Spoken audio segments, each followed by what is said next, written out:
Hey, it's Adam. Thank you again for checking out the podcast. If you're a first timer, welcome. This is officially my 12th episode, which is super exciting. If you like it, feel free to subscribe. Leaving a review really helps out with search results, and it gives me a little dose of validation as well. While you're enjoying the podcast, you could also check out the Patreon that I'm running. It is the best way to welcome in listener support. I have several tiers set up, starting as low as $1 a month. Basically, whoever is inspired to support the podcast on Patreon, just know that it's really the way to keep things going and ideally growing as well, as I'd like to add, I think, a YouTube channel simultaneous to this, just adding a video component because, when my guests are here in Los Angeles and I have them over for tea, it's a visually pleasant and aesthetically pleasing experience in a wabi-sabi kind of way, as you'll see one day. So check out the Patreon at patreon.com/wabi-sabi podcast. Also want to give a shout out to my tea sponsor, white2tea.com. That's WHITE, the number 2, TEA. Brilliant marketing, brilliant puers, brilliant prices, brilliant branding. And when my guests are physically present here in Los Angeles, I make it a point to pour them these teas in the Kung Fu style. It's phenomenal. I love their teas. Been loving them for about 5 years now, almost exclusively. Check them out on Instagram at white2tea. And I'd like to introduce you to this week's guest, Harriet Brown. She's a writer and professor of journalism at the SI Newhouse School of Public Communications. She published an op-ed in the Washington Post back in January regarding family estrangement, which is how I got in touch with her to ultimately invite her as a guest onto the show. If you've been listening to the show, you know I've been dancing with the topic of estrangement, as I personally estranged myself from my mother a couple years ago. So, that being said, please enjoy this conversation with Harriet. And at the end of the conversation, I will share some links and other things to check out. Without further ado, here's Harriet Brown. That really doesn't make it any better. I'm sorry. No, yeah. And like school ended, the first year of preschool ended on Friday. Mm-hmm. So it's a fun whirlwind right now. I think I remember that. I remember those days where you're always trying to figure out, who's got the hot potato, basically. Yeah, it is like a game of hot potato. And you've done it twice. Yes, with 2 daughters. Wow. You'll get through it. You will. Yeah.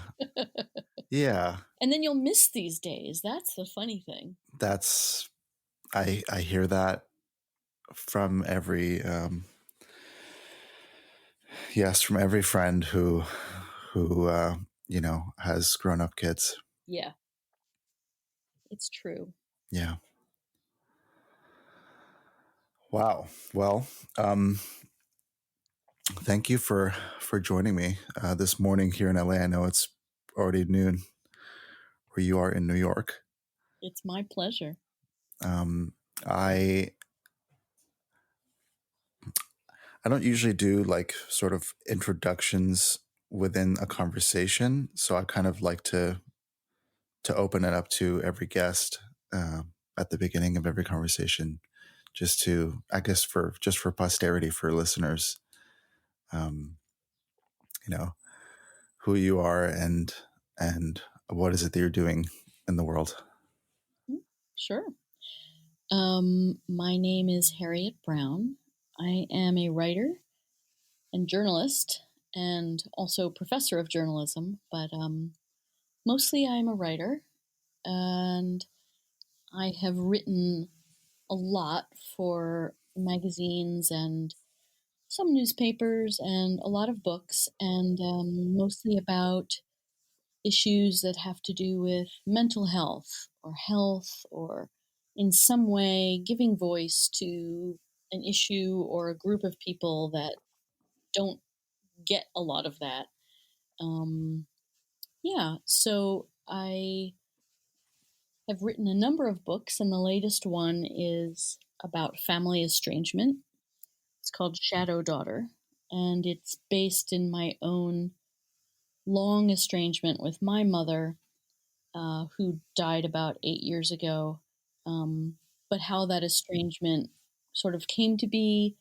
And I talked to a lot of other people who've been through estrangements, and looked at the research on it, which there really isn't very much, and basically came to the conclusion that, sometimes estrangement is a good thing, not a bad thing. And yeah, we can kind of take it from there. Awesome. Which is a great, yeah, it's the instant segue to how I reached out to you, because um, I stumbled onto, uh, I think, a piece you published in the Washington Post Hmm. regarding what I understood was estrangement in an objectivist sort of perspective. There's always, a personal experience in there as well. What I find fascinating, though, is just how whatever, whether it was Facebook or something, just whatever algorithm threw that out at me, for me to read and consume. And I was instantly moved by it and had just reached out to you. I clicked the author link and just sent you a quick email saying, "Hey, thanks for sharing the words. It's inspiring." It led me to, I think, a few months later, just to begin to try and put to words, put in words, a little bit of my experience. And so I put out a little medium piece out. And so here we are. Yes, here we are.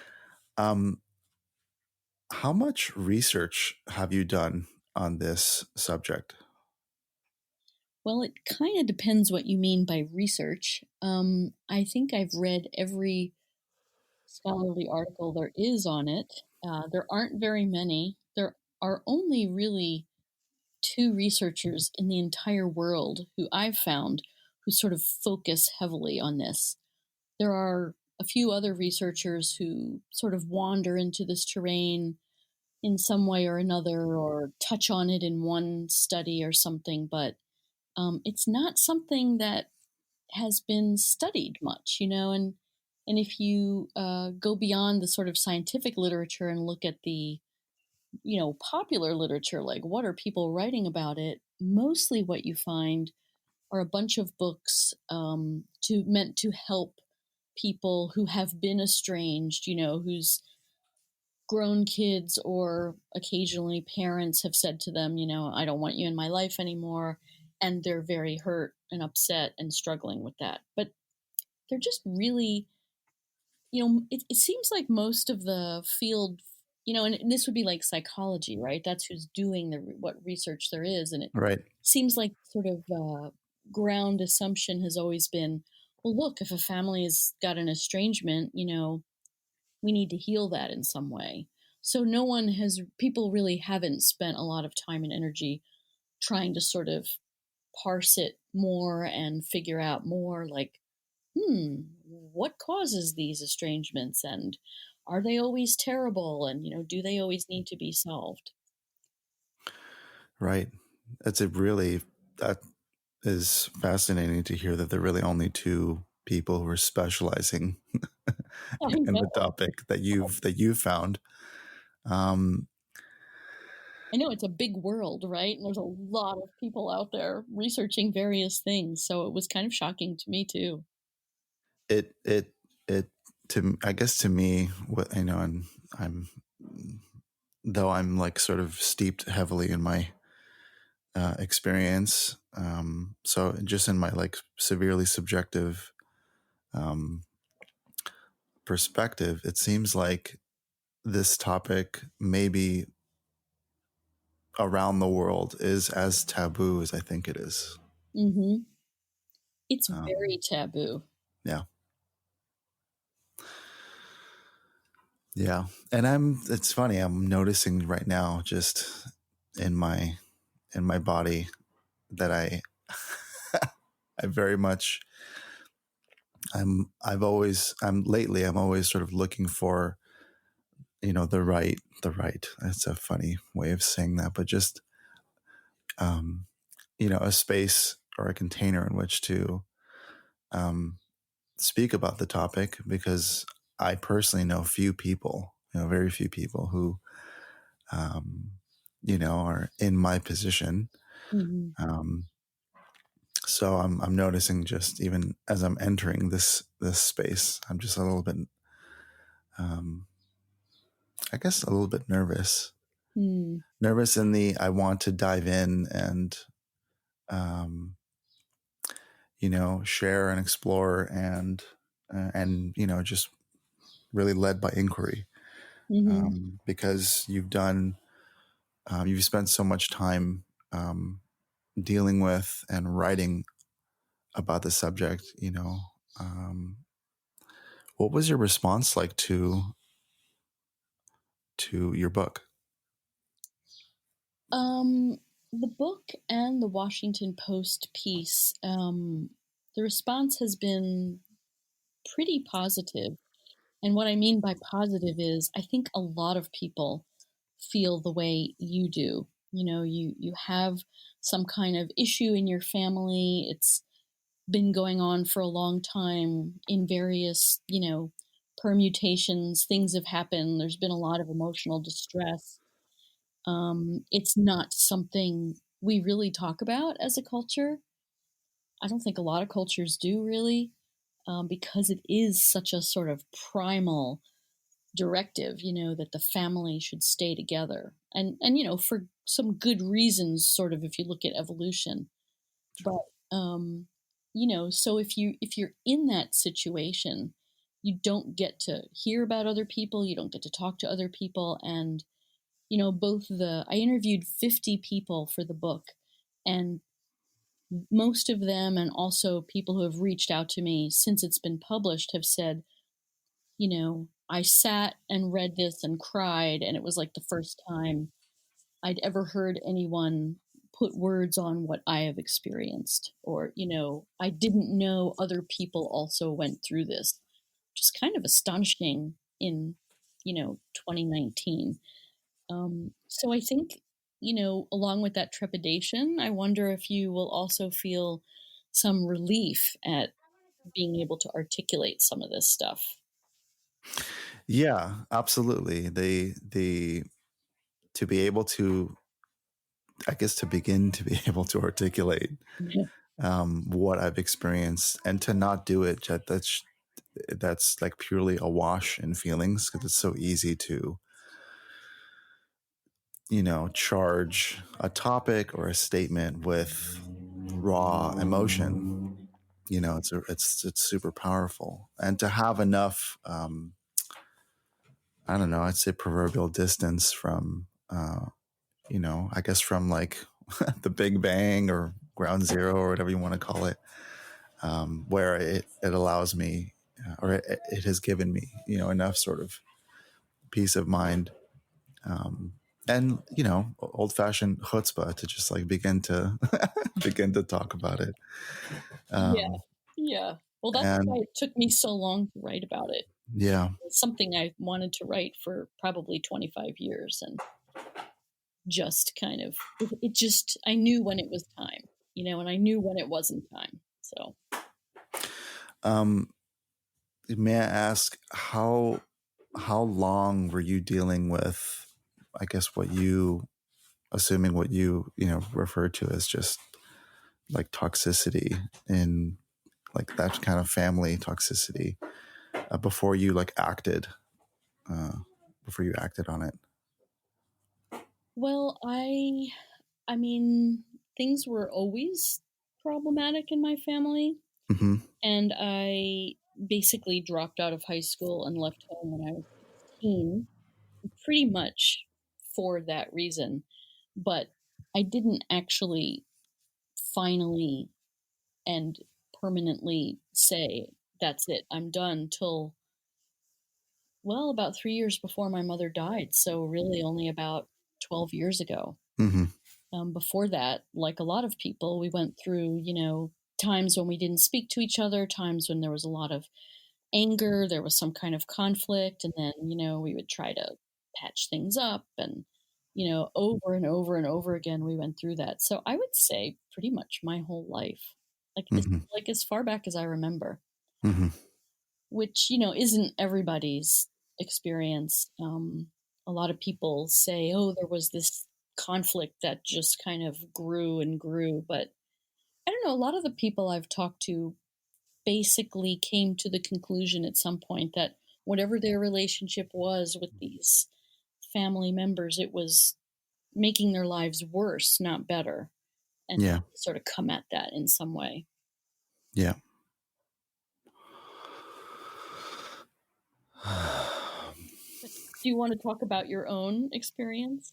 I mean, it's funny. I've thus far in my, um, existence as this in this podcast, I've definitely gleaned on it several times. I think you are officially my 12th guest. Mm. So again, thank you.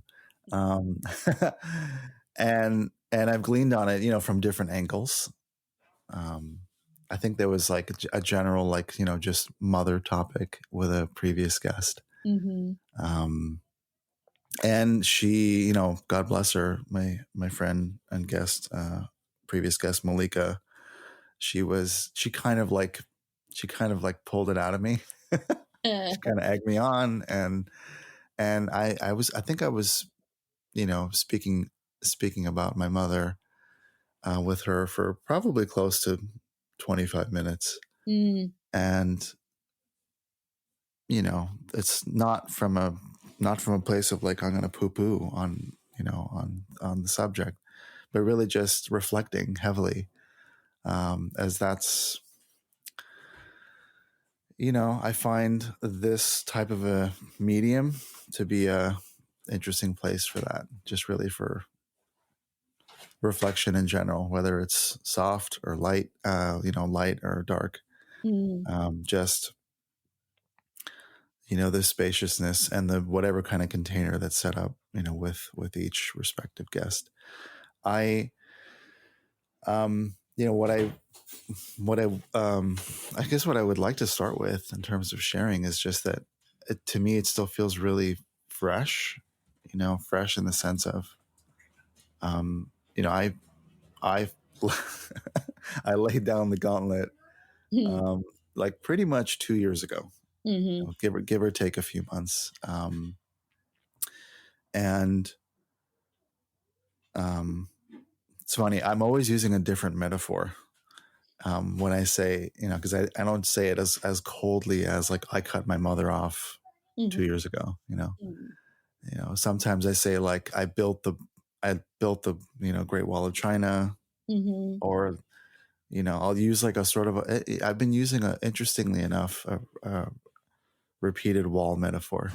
Yeah. So I'm now that I'm saying that out loud, I'm kind of wondering about that metaphor and why I kind of stuck with that. I think it's because we're in the same city. Uh-huh. We're both in LA, and LA, I'm not sure if you are familiar with, it's I am. pretty vast. Mm-hmm. And, with my partner and daughter, we live on the east side. Um, My mom lives on the west side, and though it's really only about maybe 15, definitely less than 20 miles, it's like it's a universe apart. Mm-hmm. And so, yeah, I've been using like mostly like like a Berlin Wall metaphor. um, Well, walls are a very potent metaphor in yeah, right especially now. right now. Yeah, I've been trying to be really conscientious about using that metaphor. Yeah. Um, and I think I'm also noticing how every few months, maybe every like 6 months, I'm really like asking myself, and internally, and sometimes I'll externally seek some counsel and perspective. Like, is this was this a good decision? Mm-hmm. You know, I try not to think of it morally, because it's such a moral sort of pit of quicksand. Yes, and morality is relative anyway. Yeah, yeah, I think thinking of it as like, does it still serving me? Is it still yes, what I want? I think that's really useful, and I think it's like not a bad process to go through at all. I mean, yeah, yeah, yeah. I'm definitely not like a turn my back and like never look back kind of individual. Like, I don't give up on people. It's hard for me. hmm That's just part of my personal ethos. And um and this is still, I didn't think it was like, oh, this is going to be easier on the other side, but I definitely knew that like with enough distance and with some like time well spent, in terms of just really like, I'm just going to spend time focusing on what's absolutely important every single day, hmm like raising my daughter and my partner and work and all these things. um uh, and it's because it's the boldest thing I've probably ever done. I hmm don't know if it's the bravest thing, but I would definitely say the boldest thing I've ever done. hmm um and recognizing where I'm like really supported in it, which is priceless. um and yeah, and as we were just saying, just every maybe once or twice a year, just to really like ask myself, is it serving me? um and if I were to renege or something, what would that look like? hmm And um I think the thing I'm experiencing now, as I'm like in between these moments of really asking myself, like, was this wise or not? Or is it serving me or not? Is just really taking in the fact that for the first time, setting such a strong boundary has it still remains. I think that's what is surprising me. It is consistently surprising me, because somewhere in my like dark subconscious, I imagine someone like my mother who, to her credit, like is a survivor hmm and is, you know, really built herself up to be some kind of a superhero. hmm And yet I feel like, because before I've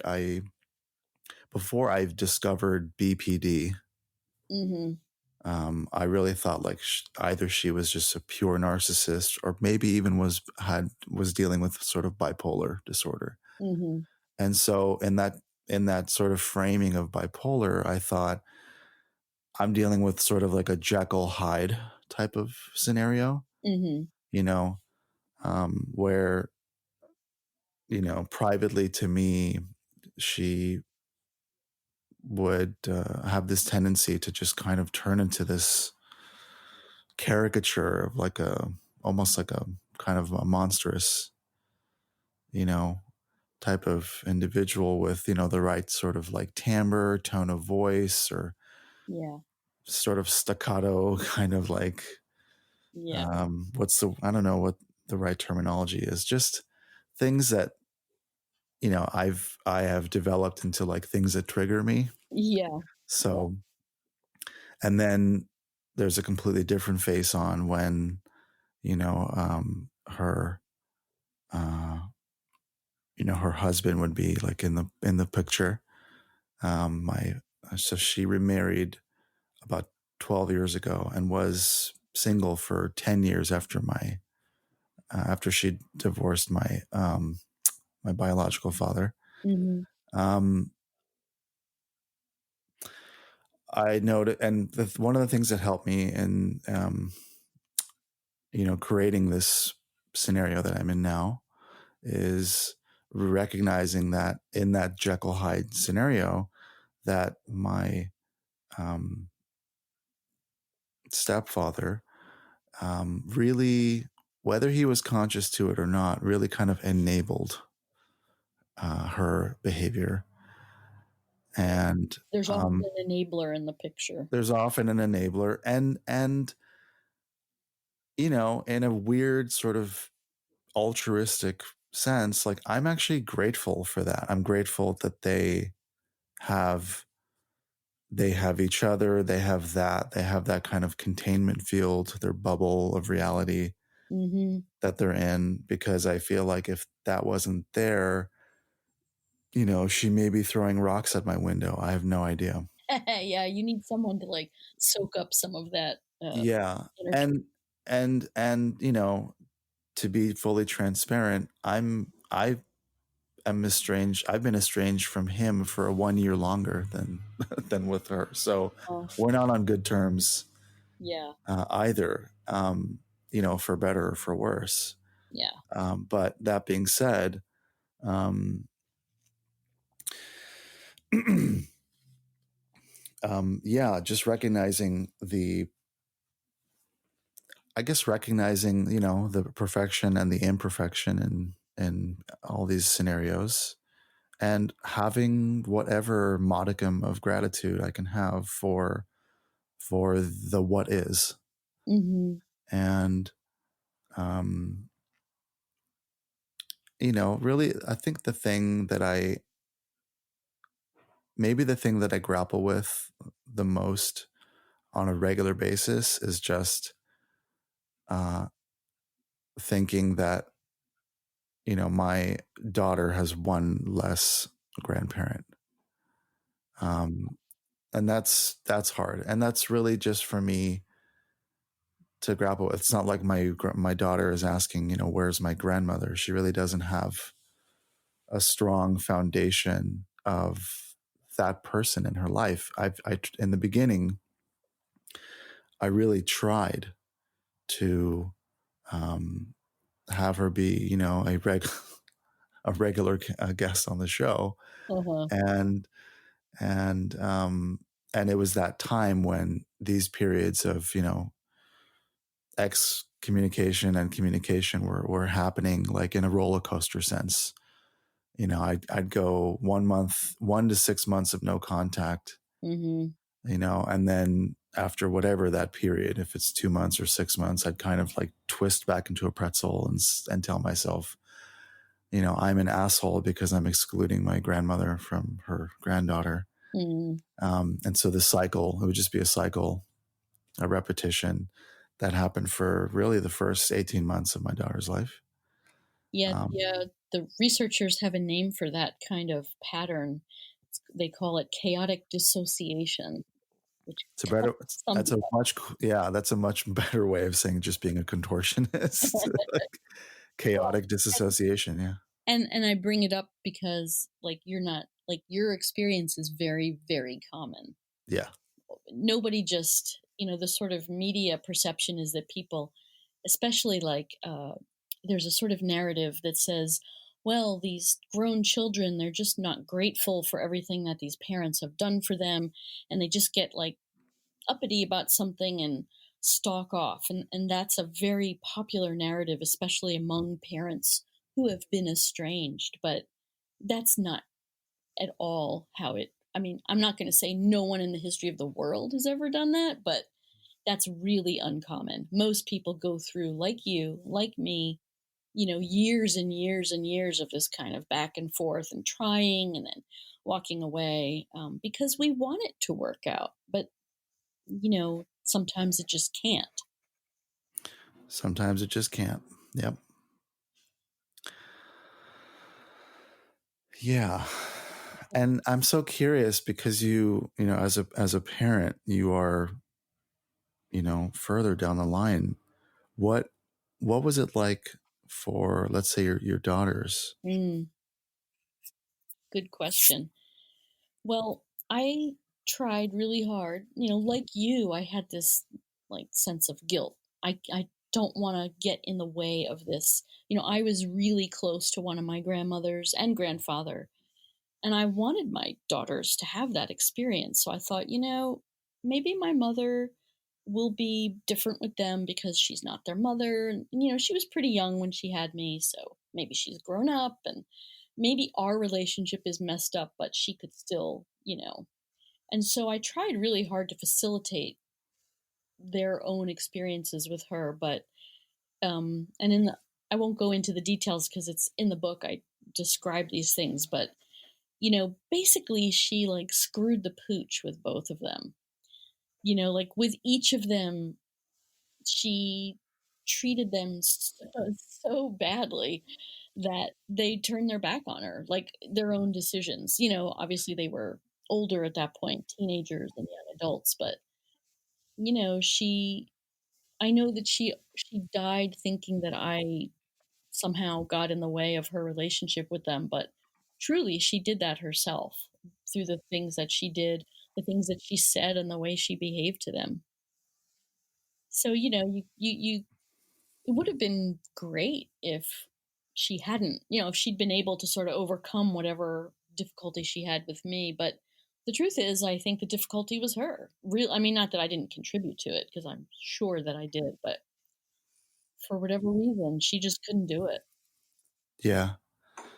Yeah, it seems like with what little I read about BPD is that for every BPD individual, whether diagnosed or undiagnosed, there's always the other non BPD, um, what, I don't know, partner Hmm. or son or daughter or husband, wife. There's always an other to, um, sort of co-create Yeah, the eggshell scenario. yeah, So yeah, it's interesting to hear that she really yeah, messed it up with her granddaughters, and that they, on their own will, like, just said, yeah, no, yeah. And I mean, she would not have agreed with that assessment that of she messed course, it up, right? But yeah, like the very last time my older daughter saw her was at some kind of family event. So my older daughter was probably 17 or 18 at the time, and or 16. And my mother kind of approached her and said to her something along the lines of, I'm a really good and interesting person, and I think you should make an effort to get to know me. And my daughter told me this afterwards and was like, well, yeah. Like, why? Like, it said everything, that yeah. interaction just said it all. Well, I mean, I hear a statement like that, and it just sounds to me like as though she were talking to maybe her own mother Mm, and seeking validation. One of the hardest things I noticed for me in the sort of, framing my understanding of my mother in terms of BPD, and I guess for listeners, in case they won't know, is means borderline personality disorder. So it's that kind of seesaw between, borderline, as in the seesaw between psychosis or neurosis. That's, at least that's how I understand it. mm, Um, is that it's not the words that the BPD individual is expunging, because the words will almost always hurt. It's the feeling or the emotion behind the words. hmm So I hear a statement like that, And that just immediately sounds like, you know, a young girl who's seeking the love and validation of her mother. That just sounds like what she was, and maybe she looked at her granddaughter and just was, who knows, maybe she was, sort of time traveling to a certain moment, who knows, but No, I know exactly what you mean, and I think that there's a lot of truth to that. That you know, like you, I recognize my mother survived some pretty difficult things, and for a long time, that made me kind of hang in there with her. But what I learned, sort of toward the end of this process for myself, was that I could feel compassion for her, and I could feel empathy for what she had gone through and the feelings that she still dealt with herself, longing for validation. She longed to connect to people, but she couldn't really sustain an intimate connection with almost anyone. But that I could feel all that, but still make that boundary, and that yeah, still, and that was okay.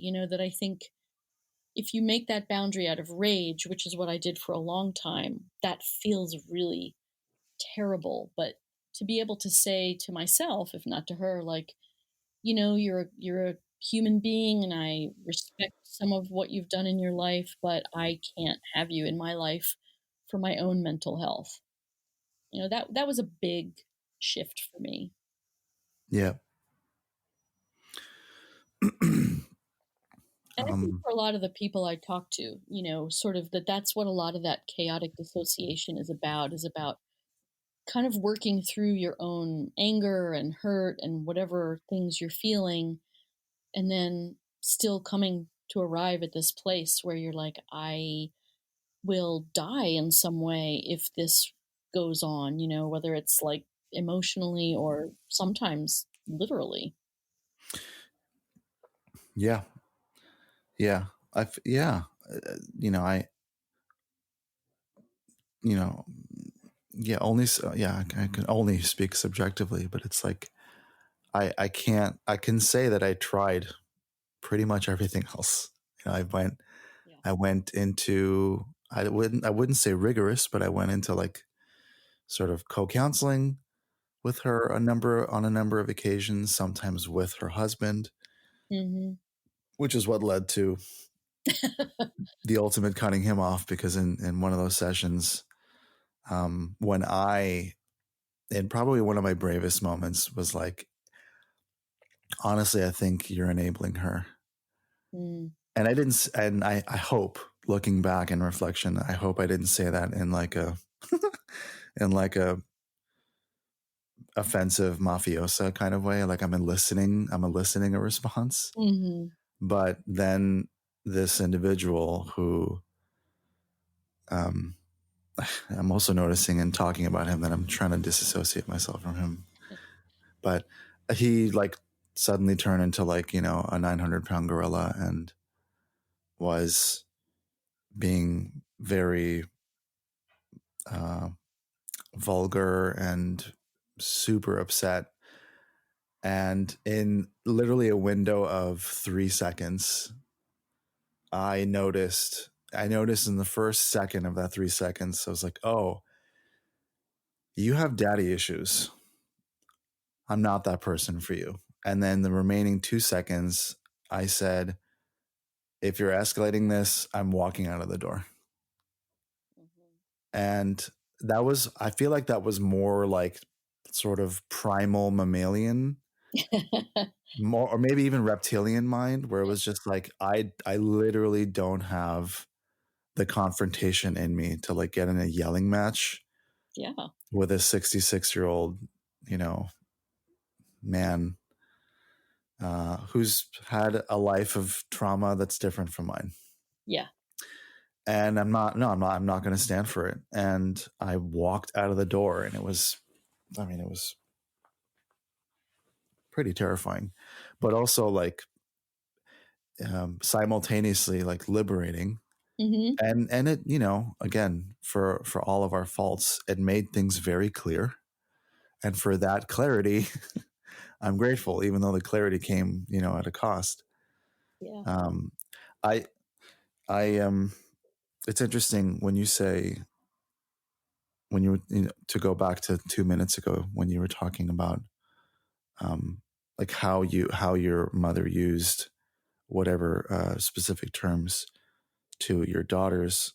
My version of that, and I wonder where the parallels or where the differences are. My version of that was, didn't you have a happy childhood? Wasn't it the happiest? And like that soundbite is literally was a broken record soundbite for, I mean, I'd say close to 15 years, at least that I can vividly recall, like just hating Yeah. that statement. And um, Because why? Why did you hate that statement? well, for one, that's gonna be that's a doozy to answer right now. But I'd say the first part of answering that um, is what are you dangling a carrot in front of me? Like, am I supposed to like? How am I supposed to answer that question? You're only referring to your experience of my childhood. Mm-hmm. I can't answer to that.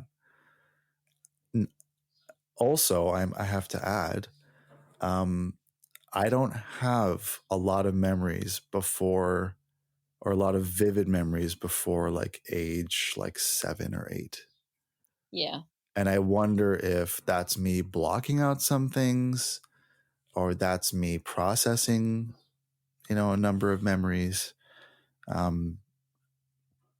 know that a lot of what I would today refer to as just sort of ridiculous, contentious, or just idiotic behavior between my parents and their sort of decision making, process, or their way that they fought their fights. Mm-hmm.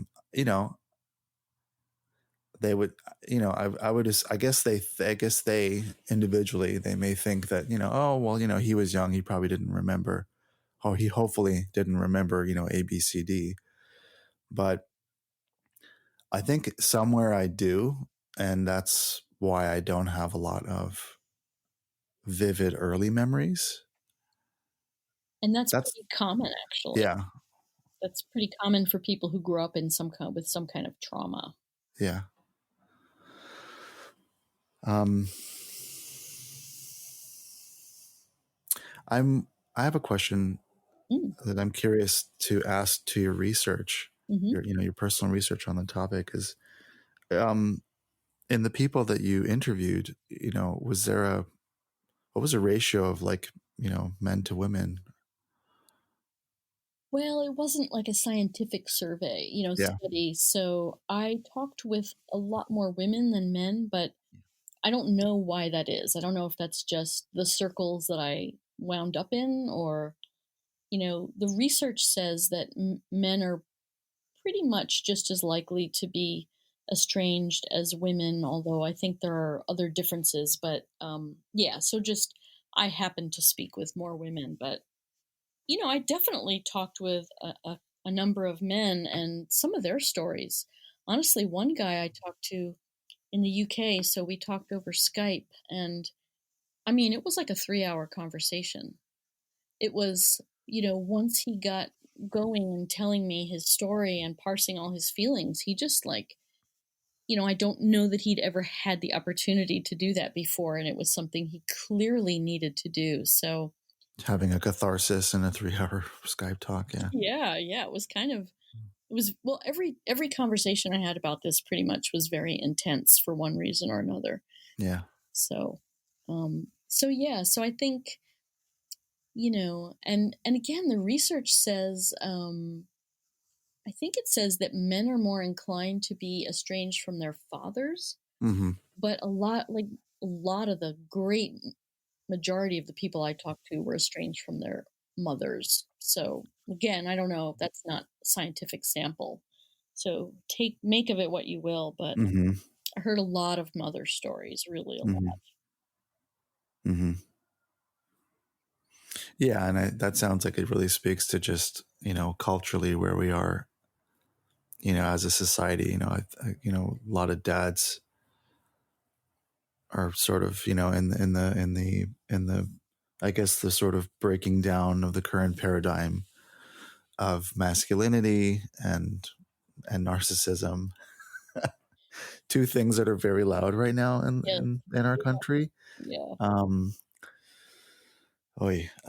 I think we But expect more of our mothers, which is kind of goes with yeah, what you're saying. Like we yeah, expect them to be, and historically we've had much fewer emotional expectations anyway of fathers. So yeah, if you show up, that's great. you know. yeah, yeah. I still remember when my daughters were young and they're in their 20s now. When people would say things like, "Oh, is your husband going to babysit, the kids while you do X?" And I'd be like, "He's not babysitting them. They're his children. That's Hmm. not babysitting. What are you talking about?" So, Yeah, yeah. yeah. I mean, this is also, yeah. I mean, that's great that you brought that up because not even to even try and speak to, well, the way I'm parenting these days, because it's such a in the moment, in the here and now, present, eternally present moment, uh, you know, experience. Um, my dad is a whole other topic that I may want to save for a different conversation. Yes, okay.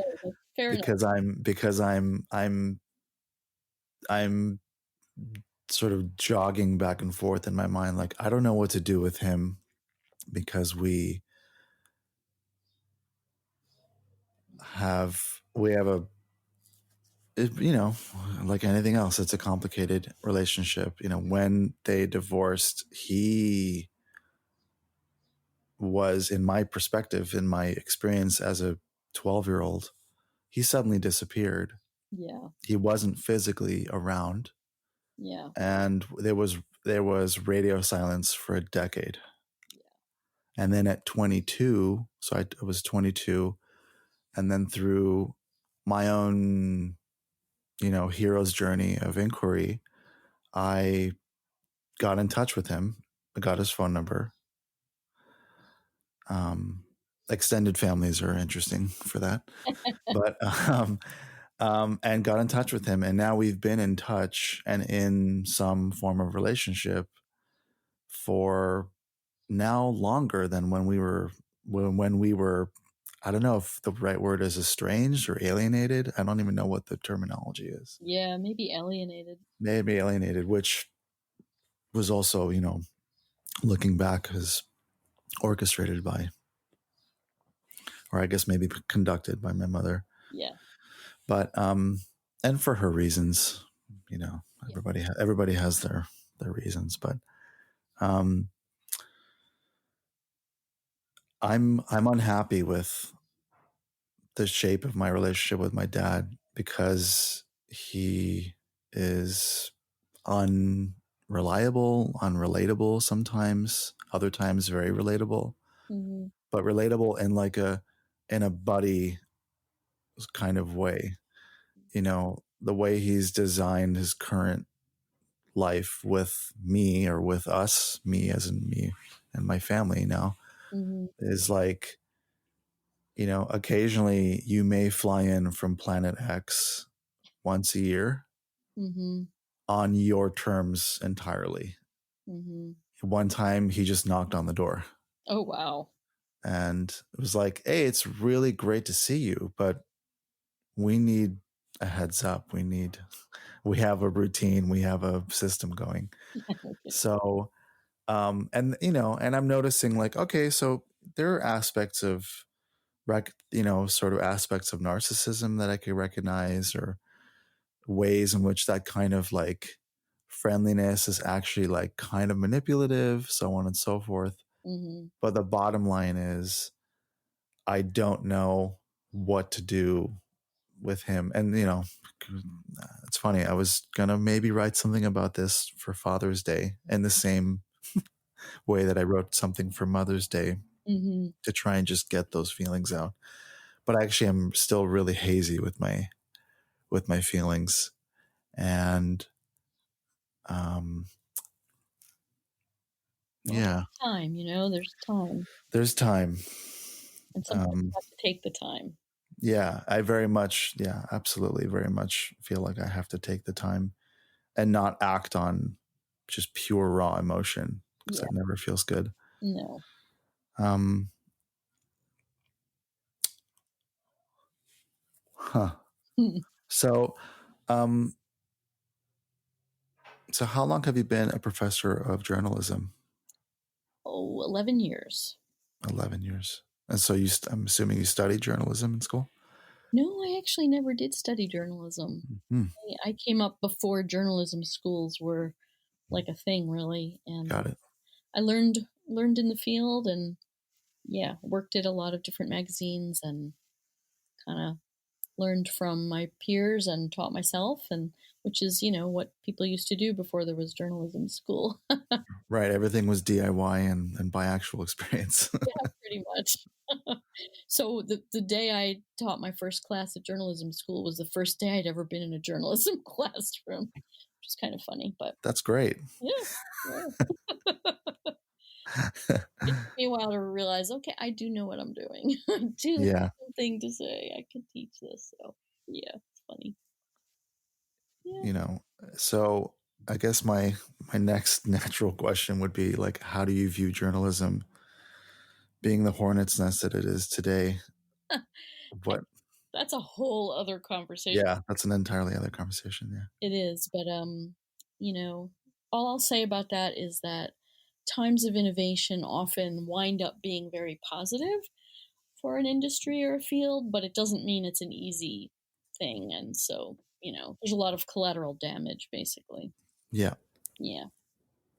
I wonder, as a journalist, if you are familiar with. I've been bringing up Adam Curtis in other conversations with other guests for completely different reasons. But I wonder if you are familiar with him, I guess, as a journalist slash documentarian. No, I'm not. Um, I believe he's a BBC documentarian. Mm-hmm. And he puts together these unbelievable either docuseries or documentaries with like the entire like BBC archival vault at his disposal, Mm-hmm. and focusing on like very hard to talk about subjects, mostly political. Mm-hmm. Um, some like a very much like sort of commentary, social commentary. Um, he had a 4-hour docuseries called "The Century of the Self" Oh, on BBC, which is basically like here's the birth of propaganda, of modern day propaganda, aka public relations, mm-hmm. which started with a guy named Edward Bernays, who was actually Sigmund Freud's nephew. Mm-hmm. That was followed by another docuseries called "All Watched Over by Machines of Loving Grace." Oh boy, what a great title. Yeah, and so that goes into neoliberalism, sort of post Vietnam War, Mm-hmm. technology explosion, et cetera, et cetera, et cetera. Mm-hmm. And he recently put out what I felt was like an opus, which was called Hypernormalization, which basically tells the story of the tragedy of Syria, which I feel like is now not getting any media play at this moment, Yeah. through the lens of Obama leaving, Russia meddling, the rise of the guy who I don't want to name right now because there's enough Yeah. about him every single moment of every day. Yes. Just the creation of that. Um, ugh, I don't even have words Yeah. for it. So, um, yeah, if you find yourself this summer wanting to wanting to watch something. Um, yeah, like that, all of that mixed in with, Brexit and all these things. So, Thanks for the tip. yeah. And the next time we talk, we can, we can Very reflect on good. what you saw. Excellent. Um, I think, oh, I realized I didn't ask you, about your husband and what his experience or support or perspective, on what you were dealing with. What was that like? Yeah, that's a good question too, because I think it comes up a lot, and I'm sure you've had your own experience with it. Like when I first got together with my husband, I think he thought he could help with this. I think he thought he could be like a mediator, he could help broker some kind of relationship. And it didn't actually take, took about a year for him to see, like, oh, this is broken in a way that I can't fix. And not only that, but your feelings are completely justified. And yeah. So he sort of quietly supported me through most of it. And then there was one incident uh, back in 2003 where there was a very public chastisement my mother did of me in a hotel dining room with most of my extended family there. We were all together for a funeral, and she just kind of like ripped into me. And by that point, I'd had enough therapy that I wasn't going to engage with her. But she did it in front of my young daughters, too, our young daughters. So, and I didn't know this for a long time, apparently. And then she sort of stalked out of the room grandiosely, and he went after her and apparently, like, really kind of laid down the law and said, like, you don't ever do that again. That's not okay. And, you know, so he's been extremely supportive, even though, I mean, it's his loss too. He didn't have in-laws that he could rely on in any way. He didn't have that kind of relationship. So I think it's really tough for partners, right? I'm sure your partner experiences that too. Yeah, and I mean, Pam has been like, I mean, she's been incredible and supportive, and she recognized, I think, in the same sense, has recognized from the onset, like, yeah, that this is either really, this kind of a powder keg situation, or that she is really a piece of work, Mm, and is just like, what she's like. I think she really put it eloquently, like whatever opinion I may have, hmm I am supporting your well-being, like your, she doesn't think of it like, oh, I would rather have, an in-law like available to, be a grandparent to our hmm granddaughter, because she recognizes like these are just really, that it's actually like toxic. hmm So yeah, and it's nice to have, I mean, her family, accessible and supportive and balanced in our own, like, everybody has issues, everybody has their baggage, everybody has their isms, hmm and yet there is a sort of a general positive uh, and beneficial way of relating to people that I do not take for granted, because of my history with my mom. Yeah. um, You sound exhausted. well, no, I'm always remembering to, like, just, I like taking deep breaths. Deep It's breath. really good for me. Hmm Um, and it's funny. I know we have just a couple more minutes. I had one question that has now just slipped my tongue. Um, It happens. it happens. Maybe it's for the next conversation. Maybe it is. Do you foresee, I mean, you revisit this question with your inside yourself with your mother every so often. So you don't really know what will happen because things might depend on things you don't control, like her behavior or whatever. But, can you, and maybe you're not in a place where you're looking ahead much, but, I can Yeah, see this being the case for going on for a long time. I think so. Mhm. I didn't know I would make it to quote unquote 2 years or 3 years. Mhm. It was just, need instant peace of mind. Mhm. Um, I don't know how long it's going to last. I could definitely say that I've had, my subconscious started to come, some things started to rise to the surface for me where I was like last summer, I had perhaps a series of dreams regarding like, being physically being on the other side of her life, like her life had ended for some reason. I wasn't privy to that. Mhm. I definitely can say that whether we're in contact or not, I I will be I will be seeing her potentially soon because her mother, my grandmother, my only living grandparent, is 98, and I don't know how much longer she has. Mhm.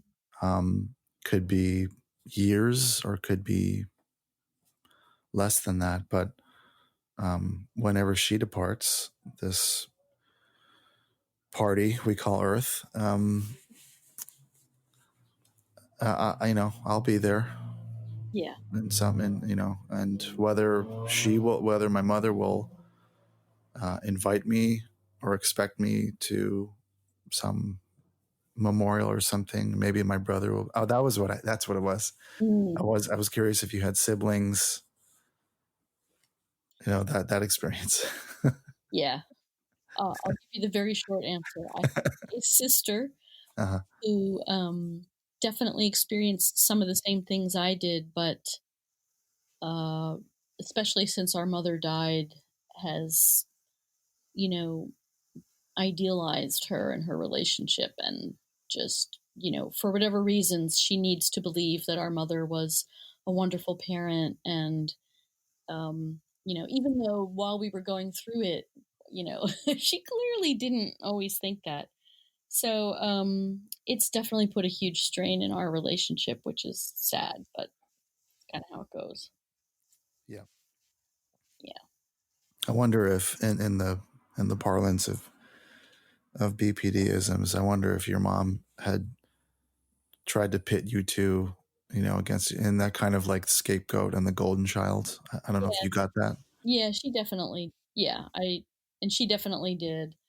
Um, you know, I think a lot of the people I've talked to say some version of like love was a zero sum game in our household, and Yeah. so if one was up, then the other was down. And that's Yeah. really helpful. Yeah. Yeah. Yeah. Conducive to happy families, but It's just like a sport. It became a sport. yeah.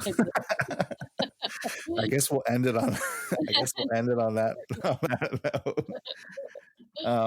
Thanks for having me, Adam. Thank you so much for coming on, and I look forward to reading anything you put out there on the subject, and for speaking the next time. Great. Thank you so much. All right, have a great day. You too. Hope you enjoyed the conversation with Harriet. It's definitely a very taboo subject. If you'd like to learn more about Harriet Brown, follow her on Twitter at Harriet Brown. She also has a website, harrietbrown.com. And I will also be sharing, I think, an Amazon link where you can purchase her book, Shadow Daughter, a memoir of estrangement. And if you have any feedback that you'd like to give me that you may not necessarily want public, feel free to send me a message in Instagram at wabi-sabi podcast, or you can also send a message through the Facebook page at facebook.com/wabi-sabi podcast. Anyway, thanks again for listening.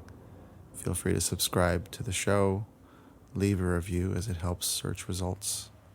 And again, if you want to check out supporting the show directly, check out the Patreon at patreon.com/wabi-sabi podcast. Hope you have a great day.